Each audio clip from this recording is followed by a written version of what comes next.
Hidup di dalam roh. Saudara-saudari yang terkasih, kita mengenal kata spiritualitas.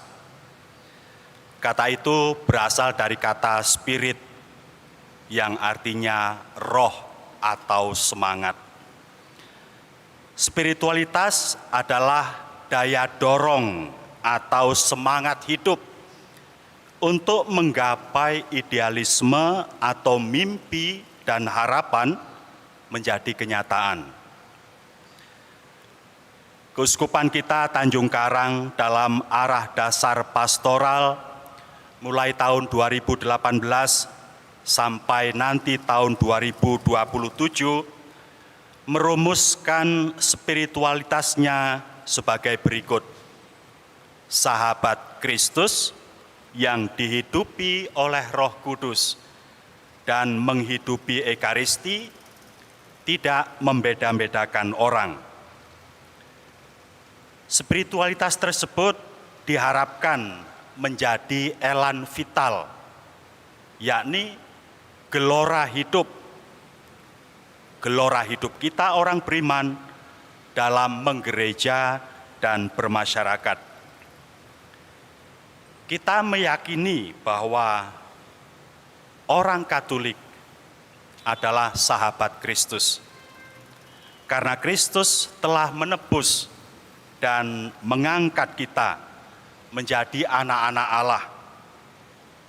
Kita adalah anak-anak Allah di dalam Dia yang adalah Putra Tunggal Allah. Dalam arti ini, kita telah diangkat oleh Kristus bermartabat mulia sejajar derajatnya dengan Dia. Sabdanya, "Aku tidak menyebut kamu hamba, melainkan sahabat." Yohanes 15 ayat 15. Kristus selalu menyertai para murid-Nya, bahkan berjanji menyertai mereka sampai akhir zaman. Matius 28 ayat 20. Walaupun Kristus telah naik ke surga, Dia tidak membiarkan para murid-Nya seperti anak ayam yang kehilangan induknya.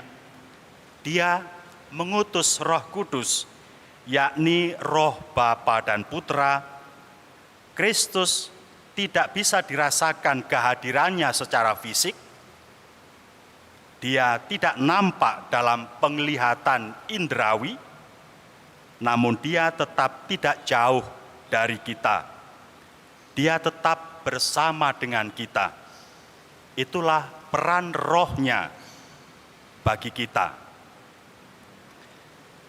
Sebagaimana Kristus adalah jalan kebenaran, Roh Kudus akan menuntun kita kepada seluruh kebenaran. Maka kita adalah murid-murid Kristus jika kita melakukan kehendak Kristus, yakni melakukan kebenaran.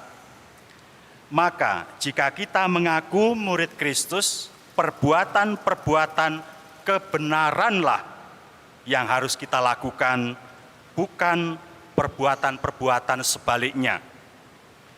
Dengan melakukan kebenaran, kita menghidupi kehidupan yang dijiwai oleh Roh Kudus.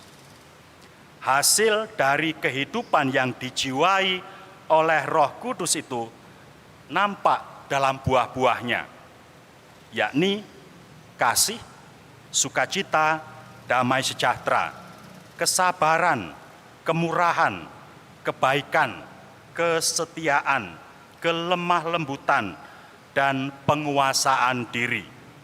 Galatia 5 ayat 22 sampai 23.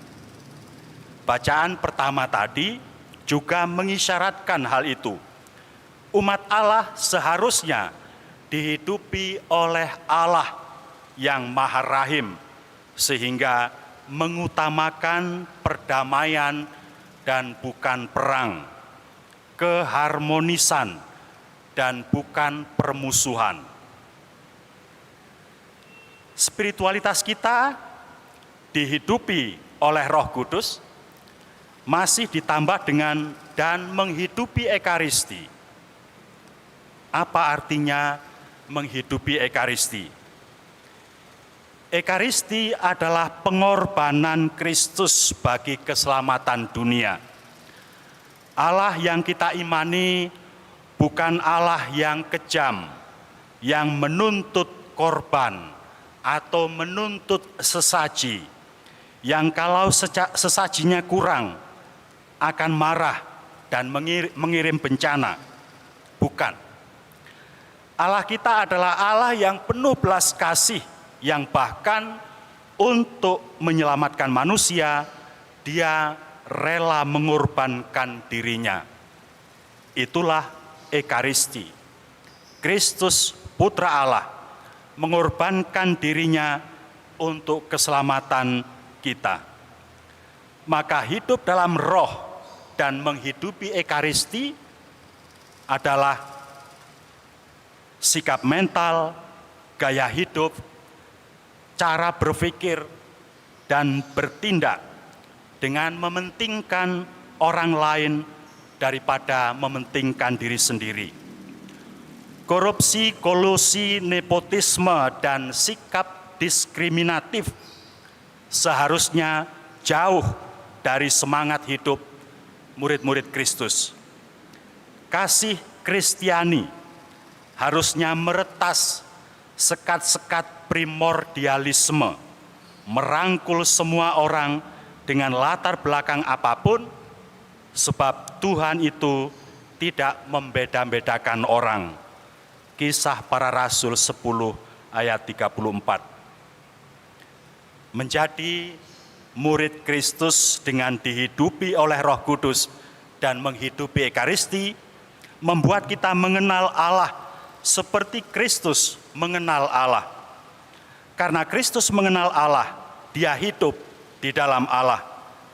Karena kita mengenal Allah di dalam Kristus, maka seharusnya kita bisa mengatakan seperti Santo Paulus dengan tepat berujar, "Aku hidup, namun bukan lagi aku yang hidup, melainkan Kristuslah yang hidup di dalam diriku." Galatia 2 ayat 20. Kita bisa mengenal Allah karena kita mengenal Kristus dan kita akan selamat. Menurut Injil, hanya ada satu pengetahuan yang dapat mendatangkan hidup yang kekal.